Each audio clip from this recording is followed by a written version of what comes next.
now. All right. Welcome everybody to today's Astroparticle seminar. We're happy to have Sherwood Richers all the way from UC Berkeley.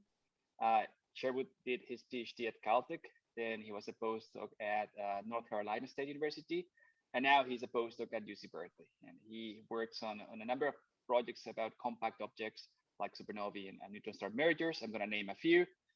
He's worked on magneto-rotational core collapse supernova modeling in 3D, neutrino transport through resonant disks from neutron star mergers, gravitational waves from rotating core collapse supernovae, neutrino kinematics in compact objects, specifically neutrino transport, as I said, fast flavor stability, and flavor mixing. And those topics are the subject of today's talk, which is towards neutrino quantum kinetics in neutron star mergers. So Sherwood, thank you very much, and please take it away.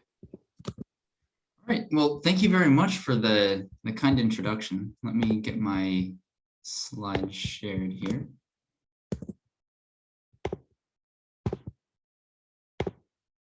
Okay, yeah, so thank you very much for having me. I very much look forward to having the opportunity to talk about some of the work that I've been doing with trying to understand the role of neutrinos in neutron star mergers. But of course, I want to start by thanking the large number of mentors and collaborators and students that I've had the pleasure of working with. This beautiful drawing on the right was actually, so it's a rendering of a three-dimensional neutrino flavor transformation simulation that I did, but it was actually made by Nicole Ford, who at the time was an undergraduate intern at Lawrence Berkeley Lab, and we were working together, and she's since gone on to graduate school. But yeah, so I found in trying to prepare this talk that it's a little bit difficult to talk about the physics of neutron star mergers separate from core collapse supernovae, because it's really kind of the same physics. And so the way that I'll go through this talk is I'll introduce some of the physics that's really common in core collapse supernovae and neutron star mergers. And it's really it's not designed to be for someone who works on quantum kinetics. So please, if there's anything that's not clear, feel free to interrupt me. I think that would be great. So maybe I should start by sort of pointing out that although the night sky, we see the same stars year after year, it has the illusion of being rather static. In reality, it's extremely dynamic. So there are things from pulsating stars to thermonuclear burning events to stellar explosions. And while some of these repeat, a large class of these transients take the form of just something that gets bright and then gets dim again. And these are particularly exciting because we think that they hold the keys to some of the biggest questions in astrophysics, including how did the universe come to be? How did the universe form all the elements that in turn form the Earth and form us? How does physics behave in the most extreme environments in the universe?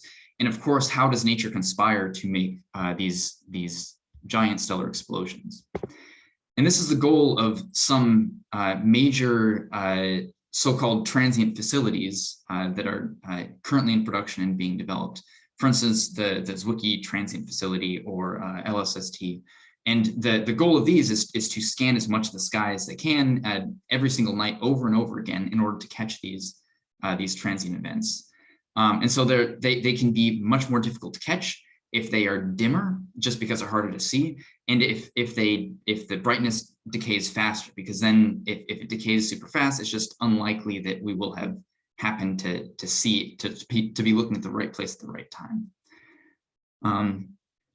So the goal is to push the frontier of the depth, that is the brightness that we can see, and the frequency that we observe, so that we can keep finding these objects that are dim and fast that we otherwise have not yet discovered. And so it's a large frontier in time domain astrophysics. And of course, there's a huge number of supporting telescopes to follow up and look at these in detail. So there's telescopes across the electromagnetic spectrum. I obviously can't show all of them. These are just some of the NASA space satellites.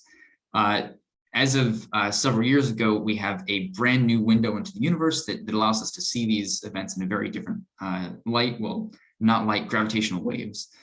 And also there's a number of particle detectors. For instance, this is a famous neutrino detector. And if these events are sufficiently close, we can observe more than light. We can observe space-time fluctuations and particles coming from these events to learn with much more detail what's going on inside, to try to answer these questions of how does the universe form the elements and how does physics behave in these extreme environments.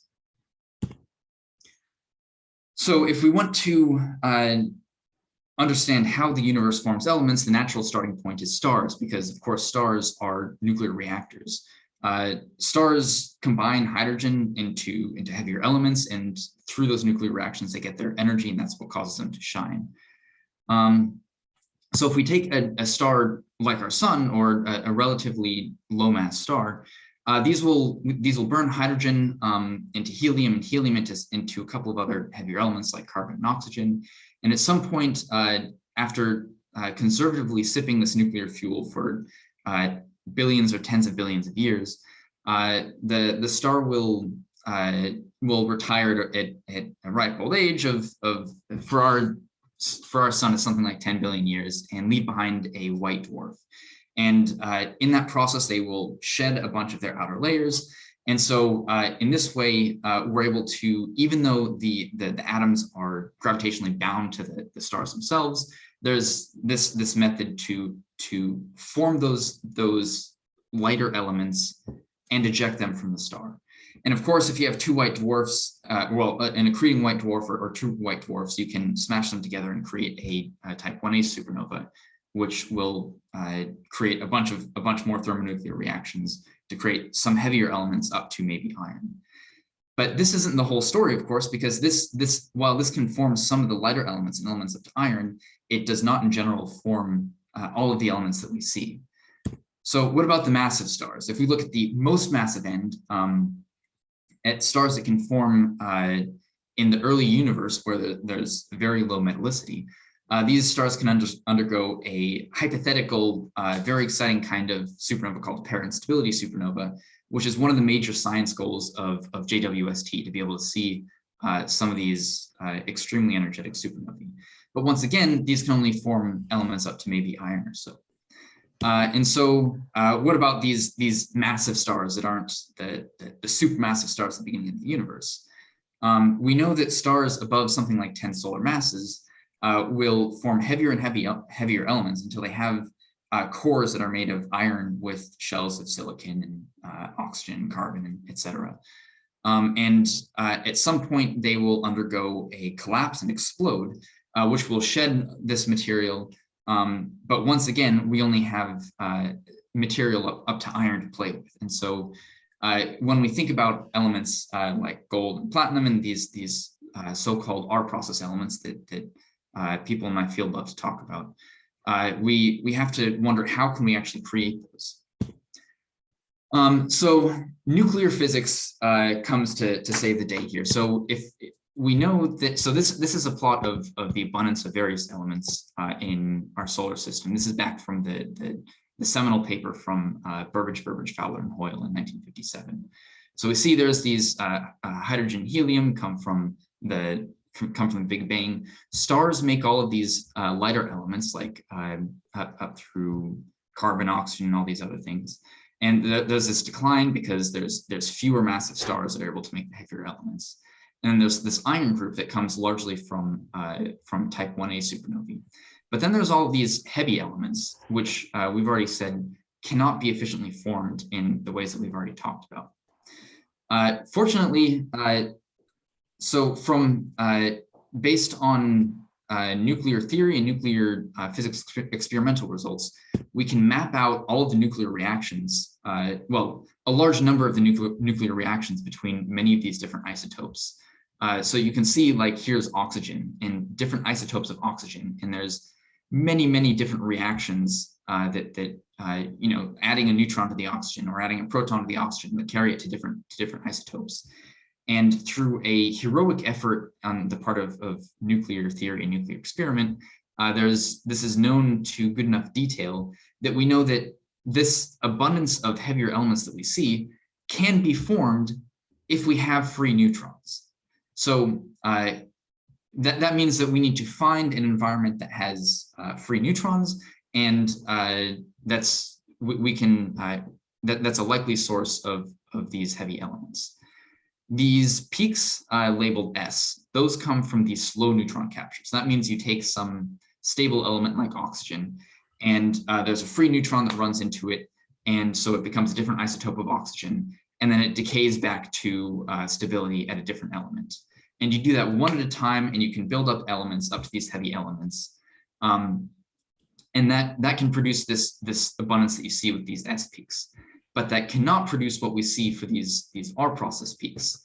And so these peaks are called R process because we can change the process a little bit. If you add neutrons to these seed nuclei so that they shoot all the way to the right to become very heavy, very neutron-rich elements, and so you form these very, very unstable, very heavy elements, and then let them decay back to stable elements. That's a way that you can form these R process peaks.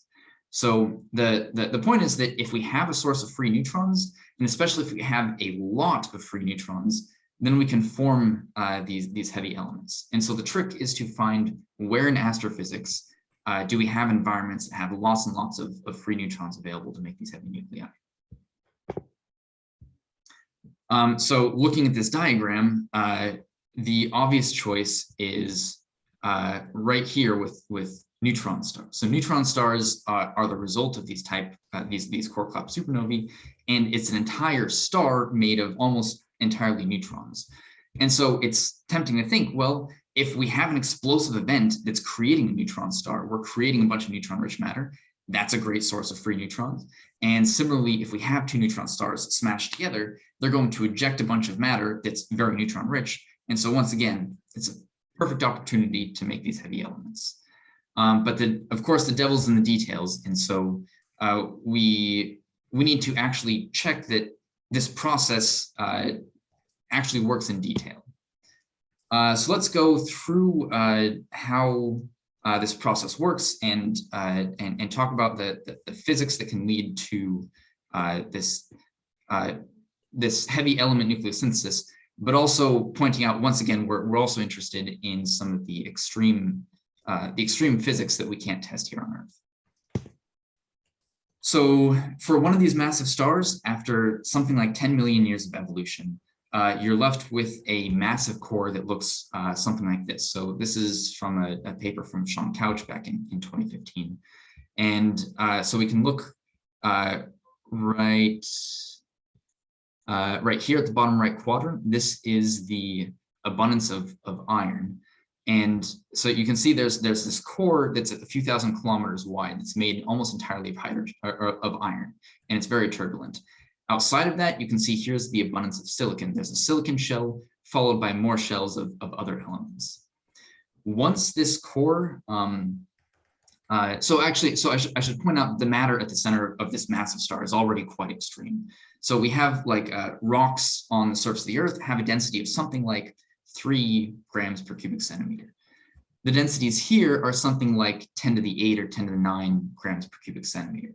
So if you have like a 10 centimeter block of rock that you might, weighs something like 3 pounds, the pressure at the center of these stars would squeeze it to the point where that block is something like 1/10 of a millimeter on the side. And so this is already quite extreme densities. And so the electrons that are inside of this matter, we know from the Pauli exclusion principle that you can't infinitely squeeze electrons into the same space. And so when this happens, because of the Pauli exclusion principle, electrons have to be at large momentum states in order to have lots of electrons at the same place to have these large densities. And at some point, these electrons have to be so high energy that they become relativistic. That is, their energy is comparable to their mass. And this makes them less able to provide pressure support. And so the core becomes unstable to gravitational collapse. The inward press of gravity is no longer able to be supported by the pressure from these relativistic electrons. And so after 10 million years of evolution, within something like 0.2 of a second, that core collapses, and this is to scale, it collapses to about 1% of its size. So the central densities go to something like 10 to the 14 grams per cubic centimeters. And this is comparable or actually exceeds the densities in atomic nuclei.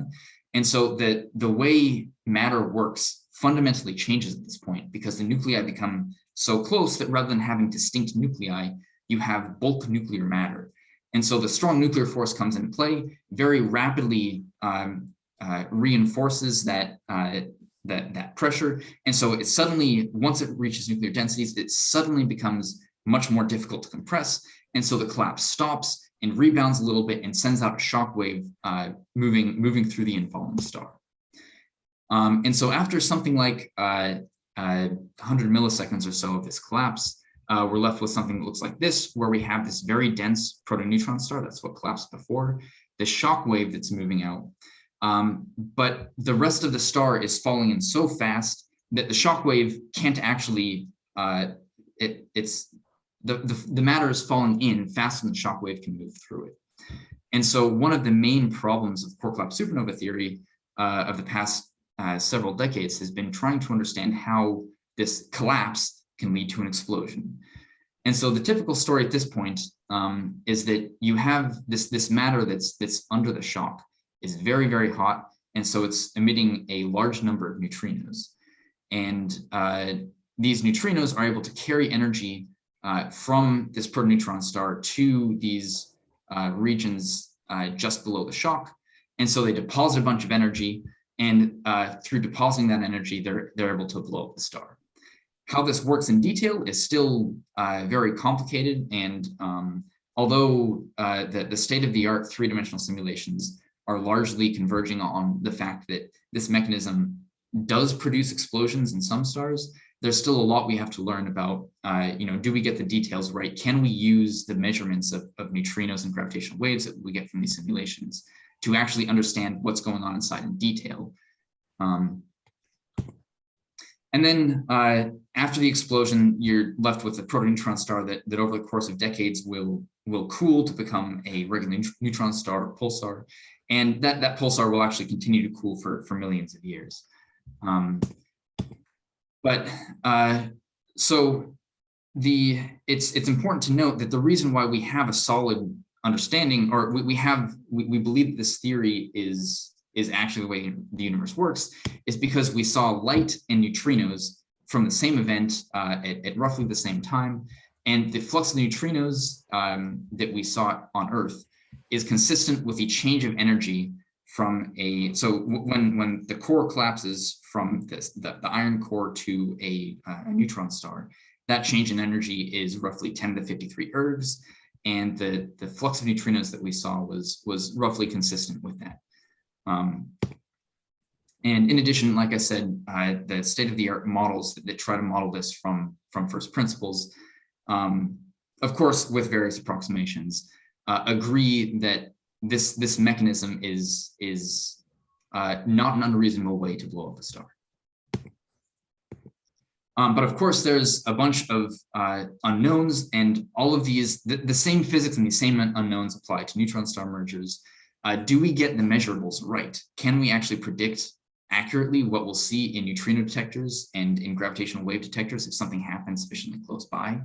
And if we say we do understand this, can we use what we observe from these events to actually constrain what happens in astrophysics and in extreme physics? Now, of course, there are still a large number of unknowns. So like we've already been talking about, the details of precisely what elements get formed in precisely what abundances is still an active area of research. The equation of state, that is how you describe the pressure and the thermodynamic quantities of this bulk nuclear matter, is something that's poorly constrained because the strong nuclear force is very non-perturbative, and so it's very difficult to use quantum chromodynamics to describe bulk nuclear matter, to go from that basic principles to the equation of state. There are many, many unknowns about stellar interiors. We don't have a good understanding of what the interiors of these exploding stars look like. There's a bunch of different kinds of explosions. There's gamma ray burst jets, which we have a lot of clues that some of them are related to these stellar explosions, some of them are related to neutron star mergers. But again, we have to work out many of the details, and there's still some doubts. And there's one exciting aspect is that we know there's dark matter, and if there's some place to form dark matter, these extreme environments are definitely big, because you have the high energies, the high densities, and so you have lots of interactions going on. So if you're going to form dark matter, it's supernovae and neutron star mergers are likely places where it will happen. But of course, there's lots of unknowns. So there's new explosion types. Like I mentioned, these surveys are exploring to deeper and faster transients and constantly finding things that we can't explain. We very much would like to see proof of a failed supernova. There's some evidence for this, but theory suggests that it's possible for stars, instead of exploding, to just keep collapsing and form a black hole instead of a neutron star. And then this also, similar to dark matter, there's a large number of other dark sector physics, like other particles that we have no evidence for them existing, but maybe the universe is more complicated than we think, just because we aren't looking hard enough. So, oh, this slide shouldn't be there, sorry. So we can look at neutron star physics, neutron star merger physics as well. So if you have two of these remnant neutron stars and they're sufficiently close together, they will orbit, and their orbit will decay from gravitational waves, hopefully in less than the time of the lifetime of the universe. And they will smash together and eject a bunch of very neutron-rich debris in all directions. They will launch a jet and form an accretion disk around the remnant compact object. And so we're left with something that looks like this. So this is after the two objects have smashed together. This is a central black hole or hypermassive neutron star. And it's surrounded by an accretion disk that's orbiting with something like a few tenths of the speed of light. This accretion disk is, so all of this matter is very neutron rich. This accretion disk, just like a supernova, is very, very hot. So it is also very efficiently radiating in neutrinos.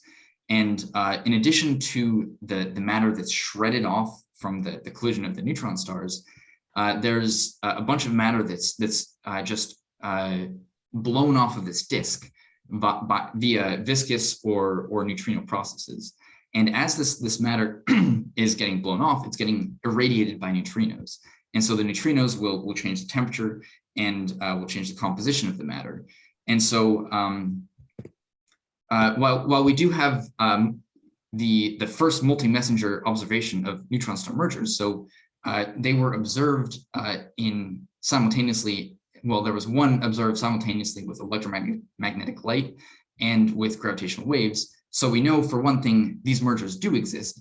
And we also know that they produce matter that is very, very optically deep.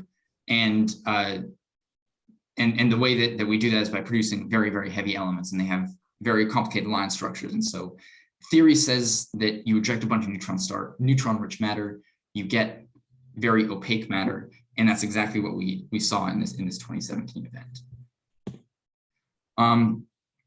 But of course, so now let's dive a little bit deeper into neutron star mergers and core collapse supernovae.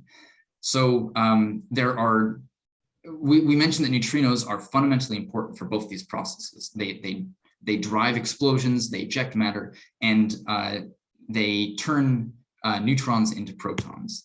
So there are three kinds of neutrinos. There's electron neutrinos, muon neutrinos, tauon neutrinos. I'm assuming that there aren't other kinds just because we haven't observed other kinds of neutrinos, although they may exist. But in these contexts, electron neutrinos are special.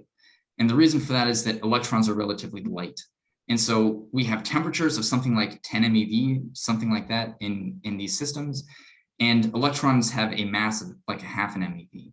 And so electron neutrinos are able to create electrons relatively easily, while these other leptons are very, very massive and very difficult to create. And so there are a lot of processes that will swap between electrons and electron neutrinos. And what that does to a proton and neutron this is a diagram showing neutron decay, but you just change the order of things and it can become neutrino absorption or neutrino emission, whatever you want.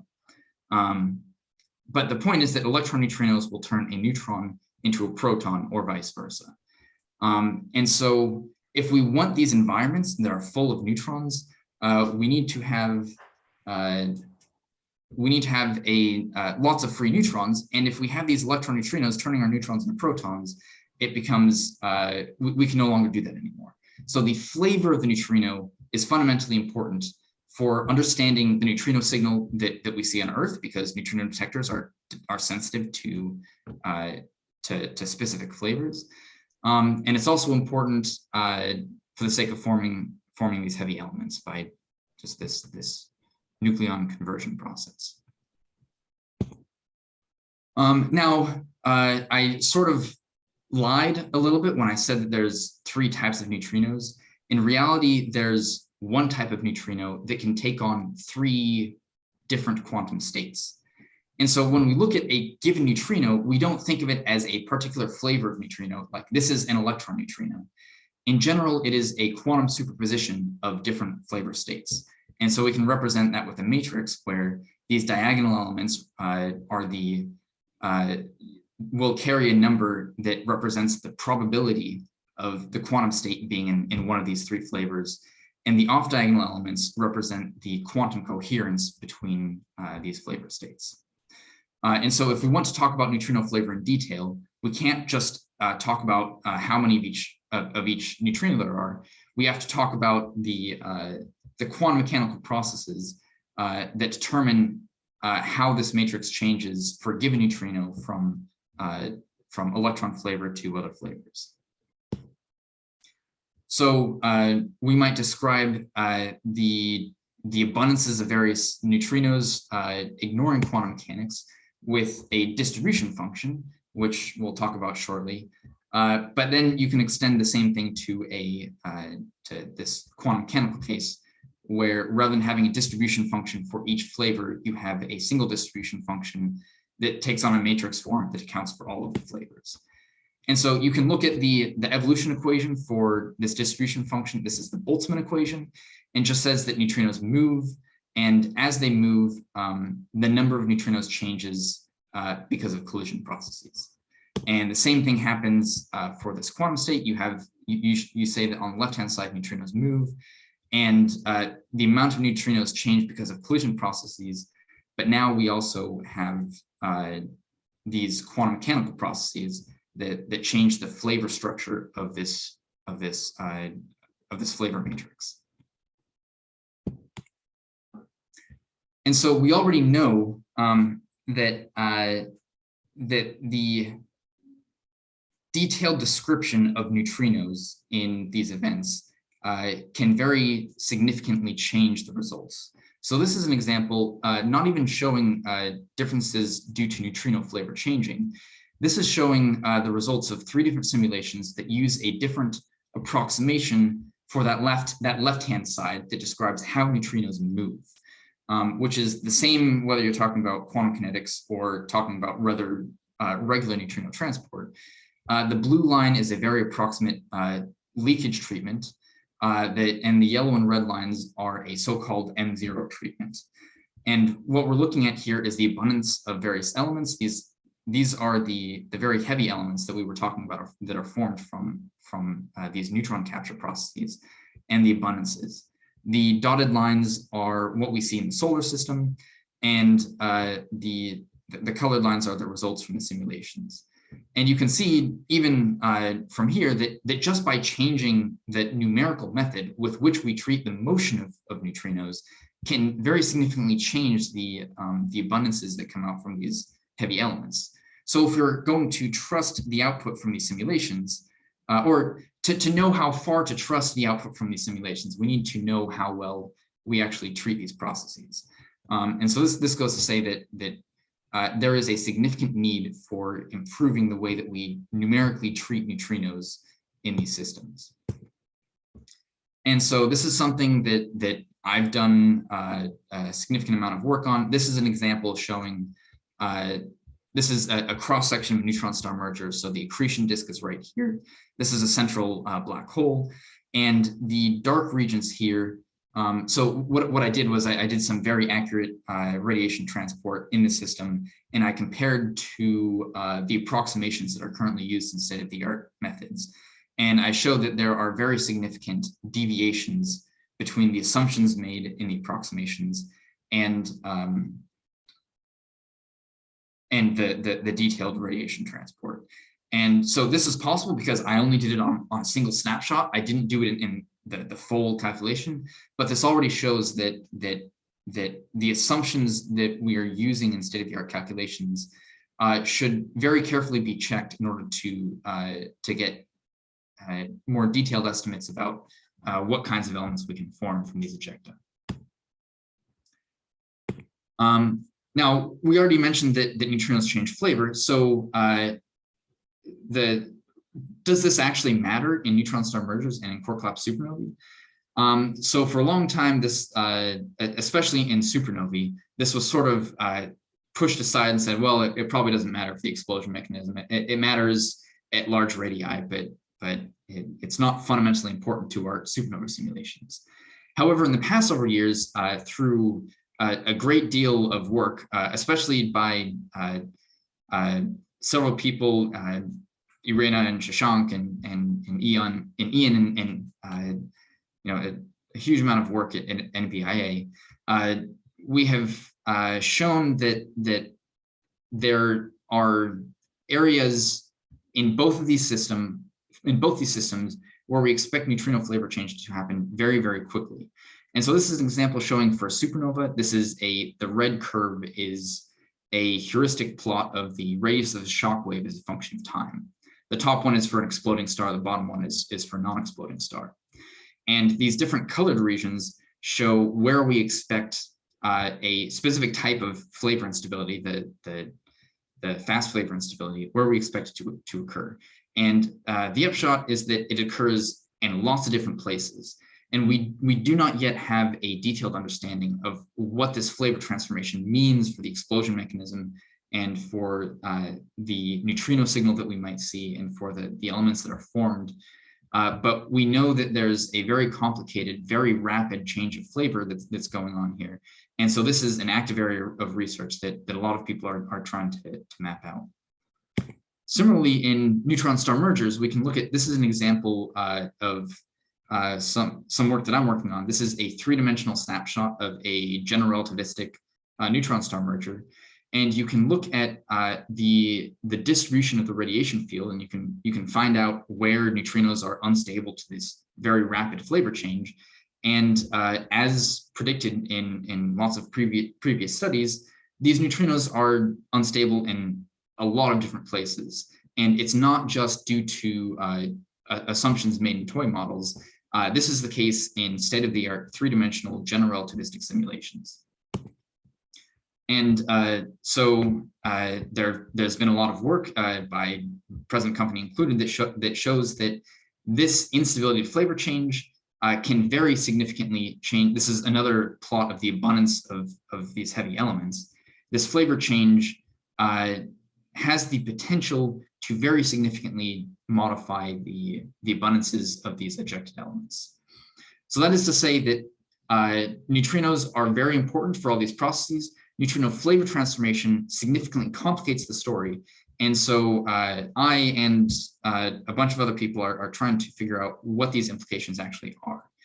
But of course, this is a process that happens very, very rapidly, and it's very difficult to treat in detail. And so you can't just plug it into a computer and run it, because it is astronomically difficult to do at this time.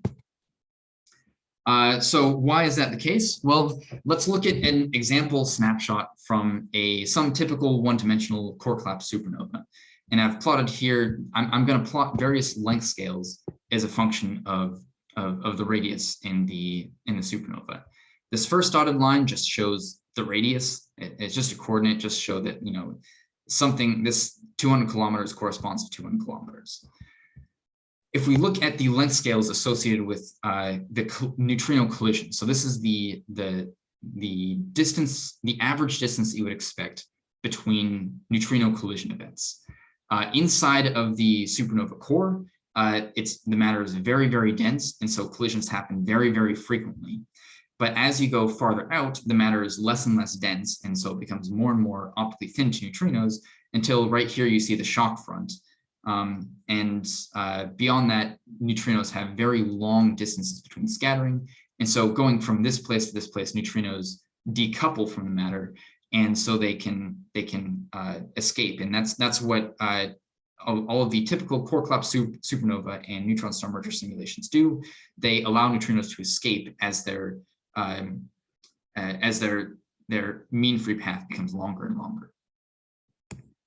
Now let's look at some other potentially relevant length scales. So we can look at the average distance between neutrinos. This is a very, very small number. We can look at the de Broglie wavelength, so the oscillation wavelength of the quantum wave function, and we can look at the size of this quantum wave packet. And all of these are very, very small. And so what this means is we have this huge separation of scales. We don't actually simulate the de Broglie wavelength. We just say this is a particle that is effectively infinitesimally small, and we make approximations based on that. And this approximation works well because there is this very large separation of scales. Now we look at some of the processes that lead to flavor transformation. There are three different things that lead to transformation. There's the vacuum term, which is related to the neutrino mass. There's the matter term, which is related to interactions with the background protons and neutrons and electrons. And there's the neutrino term, which comes from interactions with other neutrinos. And while at some locations, this there is a separation of scales for some of these terms, it's in general much more difficult to disentangle these two. But that being said, the length scale for these, like the matter and neutrino terms, can be very, very short, much shorter than the collisional time scale. So if our modern simulations are having difficulty treating just collisional physics, they're going to have orders of magnitude more difficulty resolving all of these flavor changing phenomena, just because the length scales on which they operate are very, very small. Okay, so I want to, okay, just figuring out what to talk about. I think I'm running a little bit slow. Okay, so this is the quantum kinetic equation that describes the evolution of the neutrino flavor. So now we're really diving down pretty deep into the rabbit hole. So once again, this is the distribution function that represents the abundance of all the different neutrinos. The first term shows that neutrinos move. The second term shows the effect on the neutrinos due to collisional processes, and the term on the right shows the effect due to flavor transformation. And so I think it's important to understand what this distribution function is that we're evolving. Just so I'll spend a little bit of time describing this distribution function so that hopefully the rest of the results make sense. So this distribution function is a 6-dimensional quantity. So for instance, there's 3 position dimensions, and we want to know how many neutrinos there are at every point in space, for instance, at different locations inside of a neutron star merger. At each location of space, there's a 3-dimensional momentum space as well. And so you can look at the abundance of various neutrinos moving in different directions and with different energies, all at the same point in space. And so if on top of this, if we're talking about the quantum mechanical neutrino flavor transformation, for each location of position and in momentum, there's also a 3x3 flavor matrix, which we can represent heuristically here as a quantum mechanical block sphere. And so this term on the left here modifies, if we ignore general relativity, this term modifies the location neutrinos in position space. The collisional term, again, if we ignore flavor transformation, this collisional term modifies the momentum distribution of these neutrinos. And this quantum mechanical term modifies the flavor, the quantum mechanical flavor state of the neutrino. So roughly speaking, these three terms of the quantum kinetic equation map to these three different areas of the distribution function. So we can think first about, so let's ignore all this complicated physics. Let's first talk about vacuum oscillations, which neutrino detectors have now concretely detected the fact that neutrinos change flavor due to nothing but their own mass. And so we can look at this quantum mechanical mechanical state where pointing up means electron flavor neutrino and pointing down means a different flavor of neutrino. And this will change with time simply due to the fact that neutrinos have mass, and the quantum state representing neutrino mass is not the same as a quantum state representing a given neutrino flavor. And so the quantum state will oscillate between something of a pure flavor going to mixing between flavors and back to pure flavor. And this is something called vacuum oscillations. This is the target of a lot of neutrino detectors as they try to map out the detailed fundamental properties of neutrinos. We can also look at if neutrinos are traveling through matter, that is like neutrinos traveling through the Earth or neutrinos traveling through the sun, or of course through a supernova. This is also something that is experimentally well constrained and is being used by, it's a solution necessary for solving the so-called the solar neutrino problem, and is a target for neutrino detectors. And the presence of other matter significantly changes how much the neutrinos, a given neutrino is able to change its flavor.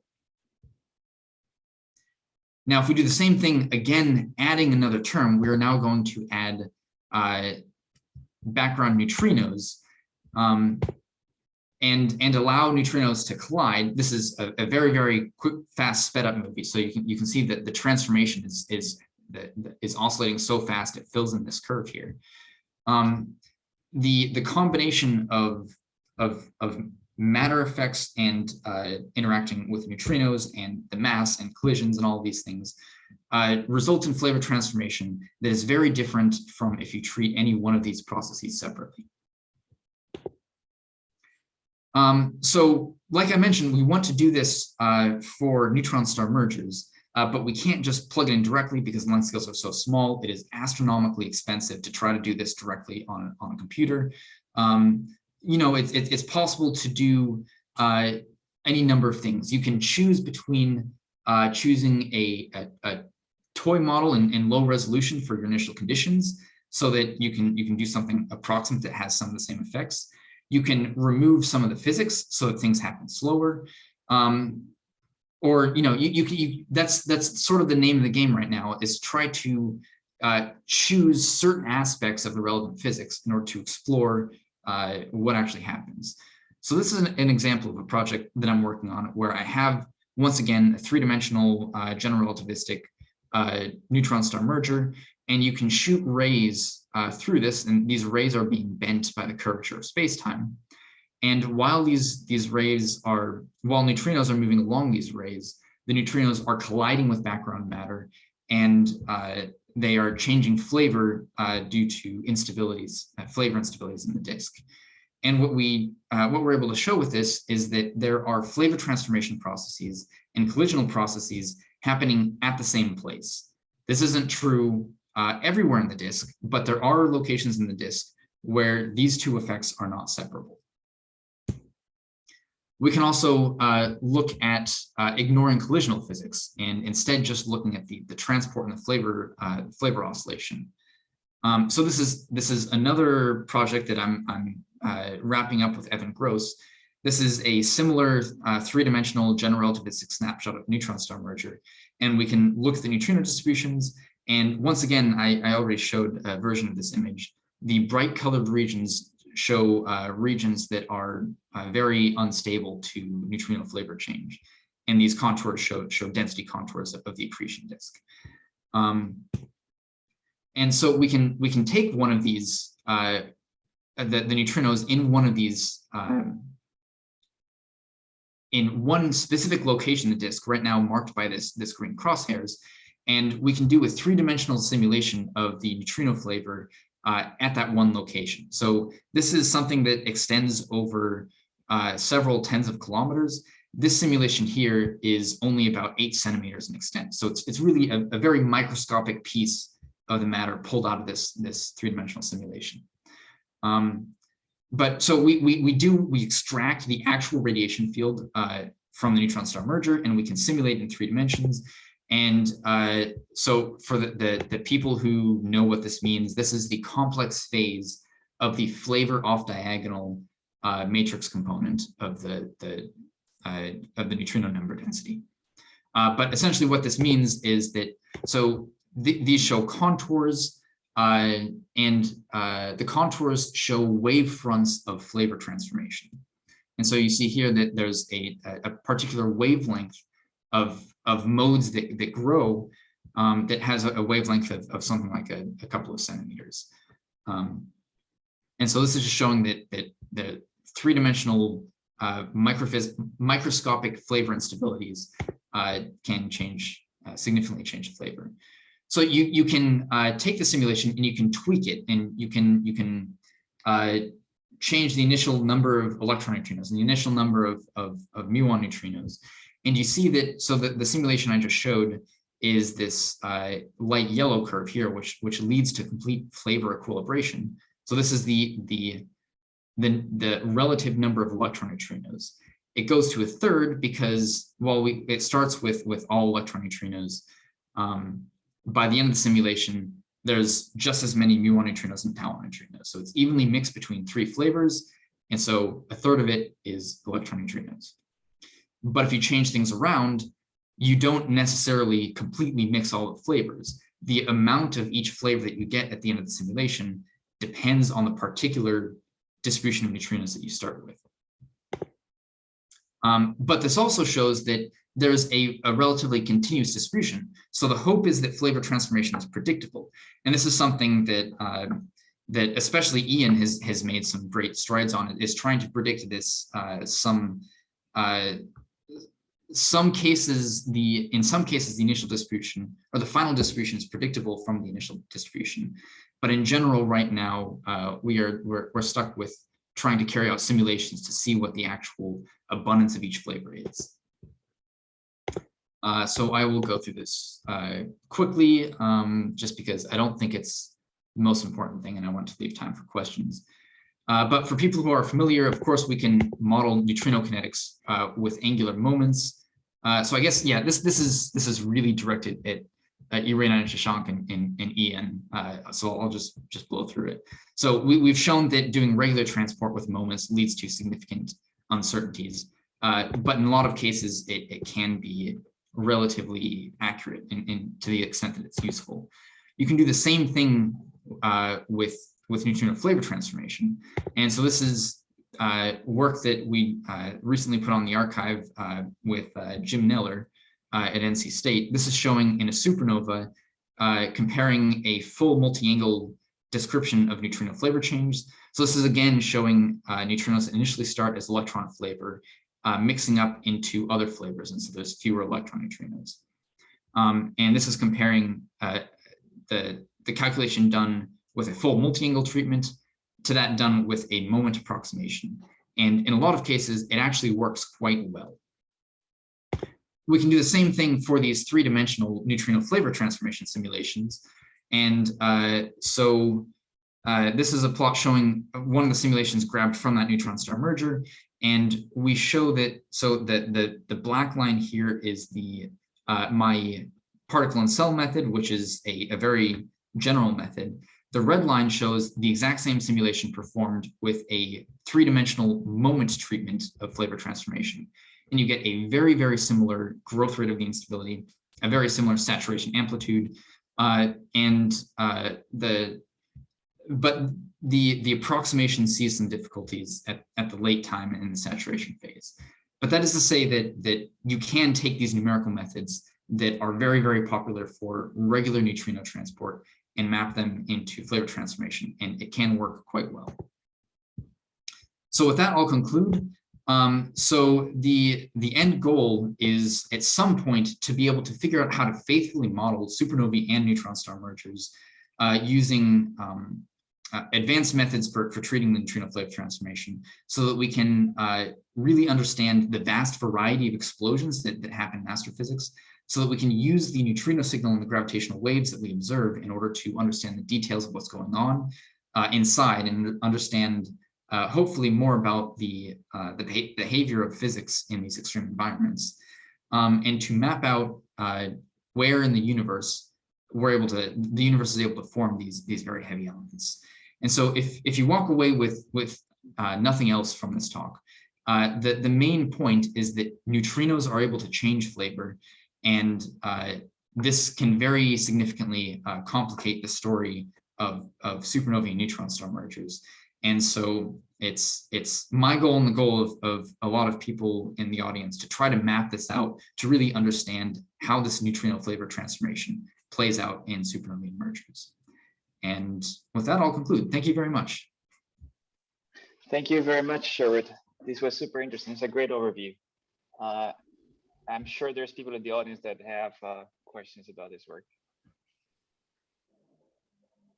I think, yeah, Irene, please go ahead. Yes, thanks, Sherwood. That was a very nice talk. I was wondering, so if you go back to the slide where you were showing this work in preparation with Evan Gross, just 2 slides or 1 slide before. Yeah. So I have the impression that so in the paper that we did with Ian and Shashank, where we were trying to reproduce the flavor conversions above the merger remnants, we were finding that the flavor mixing was occurring basically on the sides of the disks and not in the polar region. And I have the impression this plot here is in agreement with that finding. Can you comment on that? Yeah, so that's actually a somewhat difficult thing to constrain from this particular calculation. So in this case, what we did is so this is one of Francois Foucault's neutron star mergers. And so the transport method that he used is a gray 2-moment method. And we know that 2-moment methods particularly struggle in the polar regions. And so I would be very hesitant to say something definitive about the presence of instabilities in the polar regions, because we know the neutrino distributions there are not necessarily accurate. Well resolved. Yeah, thanks. And then in the previous slide to this one, instead, it seemed like the behavior was the opposite. Yeah, exactly here. So you didn't comment, are collisions then changing things in the polar regions versus the sides with respect to the other case? Or what is exactly done by collisions? Right. So that's so. You can tell us that, of course. Yeah, absolutely. No worries. So this is a different transformation phenomenon. So these neutrinos are changing because of the matter neutrino resonance, and so these calculations actually aren't sensitive to the fast flavor instability. Okay. But so what we can do is we can look at the evolution of the total number of neutrinos as a function of position along this trajectory, and that will of course change due to collisions. We can also look at the total. So if you do that with and without neutrino transformation turned on, the amount of neutrinos as a function of position along this ray differs. So in terms of what that means for dynamics or winds or nucleosynthesis, we really don't know. All we know is that this quantity, the number of neutrinos, that shouldn't change due to purely flavor transformation phenomena, does change when you have both of them, both collisions and flavor transformation in the same place. Okay, I see. Sorry, I mean that's not a very satisfying answer. No, but I now I got the gist because I thought it was the same simulation with or without collisions, but now I understand this better. Awesome, thanks a lot. Mm-hmm. So since we're here, I actually have a question about the one that comes immediately after this, the one that has the animation. Yeah. Right, so here you're showing us like a little inset of 8 centimeters on the side, and we see some characteristic wavelengths for these oscillations. And my question is, if you were to zoom out and look at a larger scale, are these structures the only scale of the problem, or when you zoom out, do other scales appear? So do oscillations that are different scale pop up? That's a very good question. So there are a couple ways to answer it. The first is, if we assume that just for starters, assume the universe is homogeneous, you can analytically calculate the dispersion relation for this neutrino field, and you can look at which modes are unstable. And there's usually a specific peak with a specific maximum that shows you what is the mode with the wavelength that is growing the fastest. And so that's exactly what we see here. So that is the most important scale for the growth phase of this instability. After the instability saturates, that's no longer the case. Power will spread to lots of different scales. But you also have to consider the fact that, there's also length scales associated with gradients of like the fluid density. And admittedly, these gradients are on much larger scales rather than 8 centimeters. They're on, hundreds of meters or kilometer scales, at least in these simulations. I expect those gradients can significantly alter things, but I do not have a good idea of how that would change things. So no, I can imagine that's a problem. Yeah, but thank you. Yeah, I think Shashank has a question. Yeah, I have a question about the same slide. So if we look at the plot on the right-hand side, I don't understand how you got the angular distributions from the simulations. So can you tell us how you got the angular distributions from the simulations? Yes, that's a very good question that I thought about talking about it, but I decided not to, so I'm glad you asked. So the assumption made in these two-moment calculations is that, so you have the energy density and flux, and you have to assume something about all of the other angular details of the distribution. And these calculations use a particular assumption called the maximum entropy closure. And so this, in deriving the closure, you assume a particular form of the angular distribution that maximizes the angular entropy. Not because there's any particular reason to, just because it's something that works. And so we took that same assumption, and we have the angular distribution of each flavor because we apply that assumption of the maximum entropy distribution. And using that, you can calculate, it's a pretty relatively straightforward analytical thing to calculate where those distributions intersect. Whether that's realistic, I don't think that's necessarily realistic. I think it's just a reflection of the assumptions made in the problem. So of course, lots of other people have done this with more general distributions and showed that it's, the same thing is true. So I guess the point here is that using that maximum entropy assumption that's used in the simulations themselves is consistent with a lot of the results that other people have seen as well. So I have a follow-up question, if that is all right. Sure. So if you take the distributions you're using and just try to solve the problem without the flavor evolution, just the advective term by itself, does the angular distribution stay the way it is, or it will just, no? So it's not a classical steady state to begin with. No, it's not steady state at all. Not even a classical steady state. I mean, if there were no flavor oscillations, it would not be in steady state, right? Yeah, but I mean that it's a dynamical fluctuating orbiting disk. Yeah, but what I'm trying to understand is that the time scale over which the angular distribution changes, is it in that case determined by the speed of the neutrinos or by the dynamical time scale of the neutron star merger system? So, I mean, is it the neutrinos are just flowing away in absence of the flavor oscillation and collision term, right? So what I'm trying to say is, okay, sorry for making this question so long, but see, you don't have a collision term here, right? So in absence of collision term, there is nothing to determine the angular distributions. The angular distributions are determined by the collision term. So there's no way for you to know whether the angular distributions are correct or not unless you put the collision term and see whether it's in the steady state. Am I right about that or no?